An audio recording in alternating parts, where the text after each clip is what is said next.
வாங்க நண்பர்களே, இன்றைக்கி அப்சல்யூட் பார்பிக்யூ க்ரோம் பெட் அதை பற்றி நம்ம ரிவ்யூ பார்க்க போகிறோம். இன்றைக்கி நம்ம ஆக்சுவலாக நம்ம அண்ணன் வந்து அங்கே பார்ட்டி கொடுத்துருந்தாங்க ஈவினிங்கு. ஸோ அதுக்காக போய் உட்காந்தாச்சு டேபிளில். வந்தோடனே பயங்கரமாக கறியெல்லாம் போட்டு பயங்கரமாக செட்டப்லாம் பயங்கரமாக இருந்துச்சு. ஆனால் சூடே வரல. அதுக்கப்புறம் பார்த்திங்கன்னா 3 டைப்ஸ் ஆஃப் சட்னிஸ் கொண்டு வந்து வச்சாங்க, ப்ளஸ் மயோனைஸ் வச்சாங்க. அதுக்கப்புறம் பிளேட்ஸு சர்விங்ஸ்லாம் ஓகே, டக்குன்னு எல்லாமே பண்ணாங்க. அதுக்கப்புறம் பார்த்திங்கன்னா கிறிஸ்பி கார்ன் அதுவும் ஓகே இருந்துச்சு, ரொம்ப சூப்பர்லாம் இல்லை.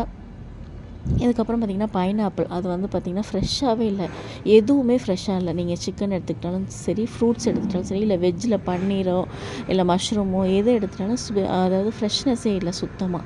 அதுக்கப்புறம் பஃபே பார்த்திங்க அப்படின்னா இங்கே வந்து மட்டன், சிக்கன், அதுக்கப்புறம் பார்த்திங்க அப்படின்னா ரேபிட்லாம் இருக்குது, காடை இருக்குது அப்படிலாம் சொன்னாங்க. ஆனால் நீங்கள் எதை கேட்டாலுமே சேம் டைப் ஆஃப் மசாலாஸ், ஒரே மசாலா ஒரே ஸ்வீட்டாக தான் இருந்துச்சு. ஹனி சிக்கன் சர்வ் பண்ணாங்க, அதுவும் ஓகே தான்.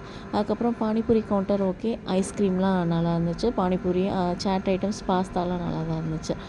அதுக்கப்புறம் பார்த்திங்கன்னா சாப்பாடுன்னு எடுத்துட்டிங்கன்னா பிரியாணி வெரி ஒஸ்ட்டாக இருந்துச்சு. அதுக்கப்புறம் தால் தடுக்கா, வெஜ் ஐட்டம்ஸ் எதுவுமே நல்லாவே இல்லை. ரசம் ஓகேவாக இருந்துச்சு. இந்த மாதிரி பொரியல், வெஜ் கரீஸ் அப்படின்னு வச்சுருந்தாங்க. இது எல்லாமே சுமார் தாங்க, எதுவுமே நல்லா இல்லை. அப்சல்யூட் வந்து நல்லா இல்லை. பாருங்கள் பஃபே இதுக்கு வந்து எவ்வளோ சார்ஜ் பண்ணுறாங்கன்னா, ஒரு ஆளுக்கு 699, கிட்ஸ்க்குனா 499 சார்ஜ் பண்ணுறாங்க. டெசர்ட்டுன்னு பார்த்திங்கன்னா மூங் தால் அல்வா வச்சுருந்தாங்க, அப்படியே பச்சை ஸ்மெல் அப்படியே அடிச்சிச்சு. சூப்ஸ் 2 வச்சுருந்தாங்க, ப்ளஸ் ரசம் வச்சுருந்தாங்க, அதுவும் ஓகே தான். நிறையா வந்து பார்த்திங்கன்னா ஆஃபீஸ் ஸ்டாஃப்ஸ் அவங்களாம் அந்த கெட் டுகெதர் மாதிரி ஒரு கேங்காக ஒரு 10 பேர் வந்து சாப்பிட்றதுக்கு நீங்கள் கண்டிப்பாக பார்பிக்யூ நேஷனே போகலாம். கம்பேரிங் டு பார்பிக்யூ நேஷன் இது வந்து ரொம்ப நல்லாவே இல்லை. ஜஸ்ட் நீங்கள் அதை ட்ரை பண்ணி பார்க்கலாம். என்னோடய ஒப்பீனியன் சொன்னேன். வேறு நீங்கள் போய் உங்களுக்கு எது பிடிச்சது பிடிக்கல அப்படின்னு கமெண்ட் பாக்ஸில் கமெண்ட் பண்ணுங்கள். தேங்க்யூ ஃபார் வாட்சிங். நம்ம இன்னொரு வீடியோவில் பார்க்கலாம்.